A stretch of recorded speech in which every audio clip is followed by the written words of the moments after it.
forget all the things you've been taught, you've been told. Don't blink, don't run, don't turn left or turn right or look straight at the sun. My mind's gone. Kumusta mga kaibigan? May bagong pag-uusapan na naman tayo ngayon.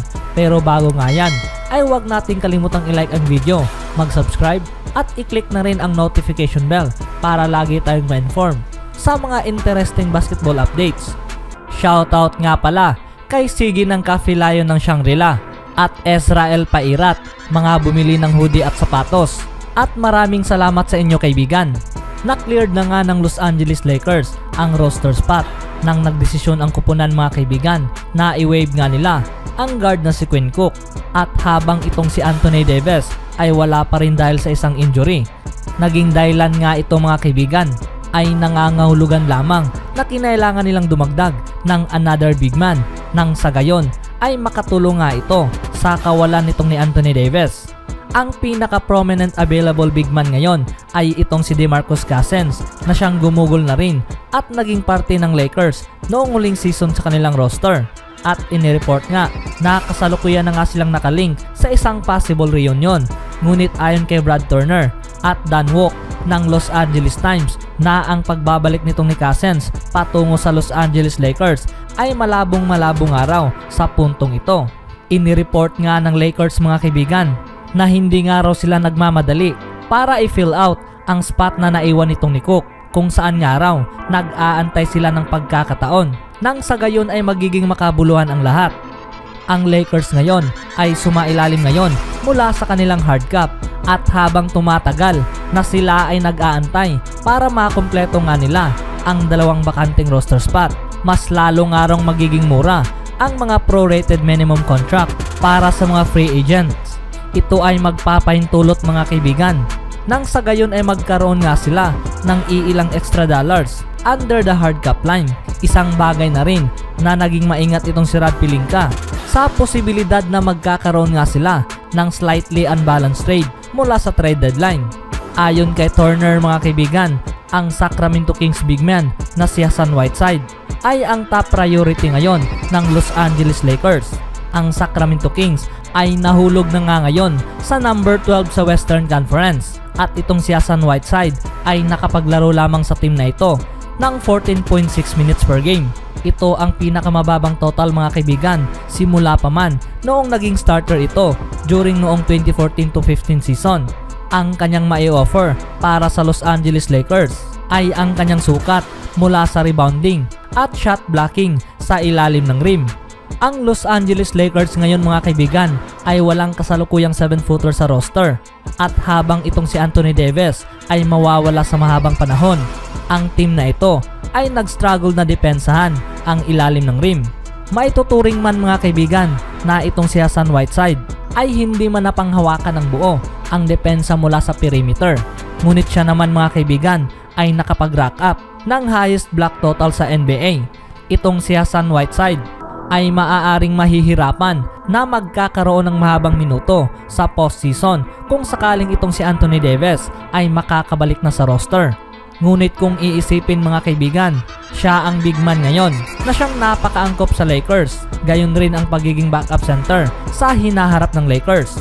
Sa ngayon mga kaibigan, ang makuha ng Lakers itong si Whiteside ay isang napakautak na move para mapunan nga nila ang kanilang regular season void. Ang pag-waive ng Lakers kay Quinn Cook para sa isang flexibility ay nangangahulugan lamang na ito ay isang sinyales para kay Rob Pelinka na ang roster na ito ay kailangan ng pag-upgrade.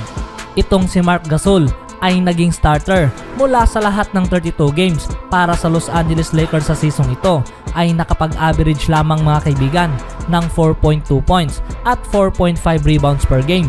Ngunit ang kanyang shooting mula sa 3-point area ay nag-improve naman, kung saan nakagawa nga ito ng 41.2% mula sa deep over the last 10 games.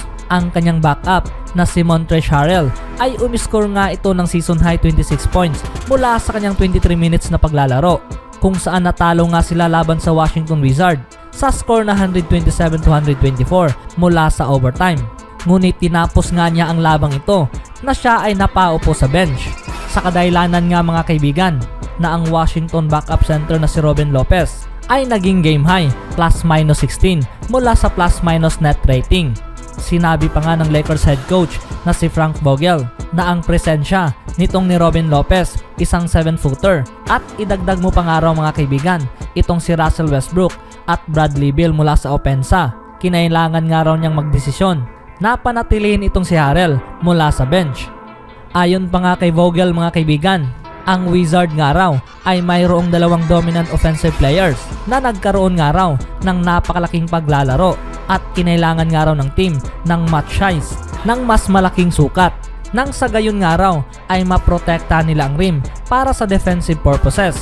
Nang mapagtanungan nga mga kaibigan ang minutong paglalaro nitong ni Harrell, itinanggi nga niya na mag-offer ng malaking minuto.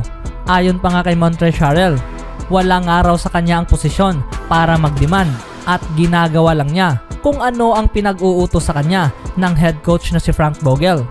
Ngunit kung siya nga raw mga kaibigan ay ilalagay na sa floor, ang kanyang minutong iginugol sa paglalaro ay hindi nga raw niya sasayangin para ibuhos ang kanyang makakaya, makatulong lang na manalo ang team. Kasunod naman ang kanilang pagkatalo laban sa Wizard, itong si Quinn Cook mga kaibigan ay nagpaalam muna mula sa kanyang mga teammates sa loob ng Lakers locker room. Ngunit aasahan naman na magkakaroon ng interes ang iba't ibang mga NBA teams para sa player na ito. Matapos ang lahat mga kaibigan, marami pa ring naniniwala na ang Los Angeles Lakers ay ang inaasahan pa ring magwawagi sa NBA Finals sa season ito. Gayunpaman, ang Los Angeles Lakers ay hanap nga ngayon ang makadagdag ng more depth sa roster bago pa man ang NBA trade deadline. At ang tinatarget nga nila mga kaibigan ay ang shooting guard na si Wayne Ellington na siyang napakaangkop sa kupunan ng Lakers. Isang NBA scout na siyang na-mention nga itong si Wayne Ellington na ang Los Angeles Lakers ay nagkaroon nga ng interes para kunin ang player na ito mula sa Detroit Pistons. Ang player na ito ay magagamit mula sa 3-point shooting area at itong si Ellington ay napaka-efficient mga kaibigan mula sa mga ganitong posisyon. Maging ang halaga ng player na ito ay hindi nga ganon kalaki, kung saan ito nga ay napakaangkop at ang siyang hinahanap nitong ni Rob Pelinka at ng company. Sa katunayan mga kaibigan, sa season ito, itong si Ellington sa Detroit Pistons ay nakapaglaro lamang ng 23 games at naging starter ng 20 times sa appearances na ito. Siya ay nakapag-average mga kaibigan ng 10.3 points, 1.8 rebounds at 1.4 assists per game. Ang player na ito ay nakapag-shoot ng 44.5% mula sa floor overall at nakapag-knockdown ng 42.1% mula naman sa 3-point area.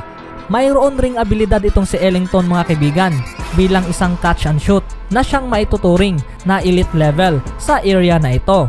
Tanaw siya ng Lakers na napakaangkop talaga sa tabi nitong ni LeBron James na siyang itinuring ngayon na isa sa pinakamagaling ngayon sa NBA para sa driving at gumawa ng mga open looks para sa mga teammates. Matapos nga ang lahat mga kaibigan, ang Detroit Pistons ay hindi naman basta-basta ibibigay ang kanilang sharpshooter na wala ngang sapat na kapalit.